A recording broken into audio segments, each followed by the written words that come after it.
कार्यकर्त्यांपेक्षा राज ठाकरेंनी माझ्याशी बोलावं असं आव्हान उत्तर भारतीय विकास सेनेचे अध्यक्ष सुनील शुक्ला यांनी केले। तसंच हिंदूंना जर कोणी विरोध केला तर मी त्याच्या विरोधात जाणार असं शुक्ला म्हणाले।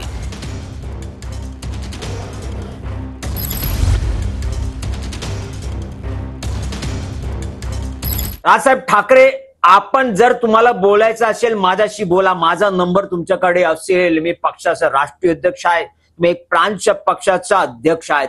आपण एकमेकाशी बोलू शकतो। आपला मतभेद आहे, मनभेद नाही। तुम्हाला जर बोलायचं असेल पंडित सुनील शुक्लाला कॉल करा, मी बोलतो तुमच्याशी। तुमची आयडिओलॉजी वेगळं असेल, माझ्या सनातनी आयडिओलॉजी आहे, मी ते घेऊन चालणार आहे। कोणी असू द्या, ते उत्तरवासी असू द्या, बंगाली असू द्या, मद्रासी असू द्या, मराठी असू द्या, जर हिंदूचा विरोध कोणीही केला मी त्यांचा विरोध जाणार आहे। छत्रपती शिवाजी महाराजांनी राबलेला हिंदवी स्वराज्याचा विरोध कोणीही केला मी त्याचा विरोधक बनणार।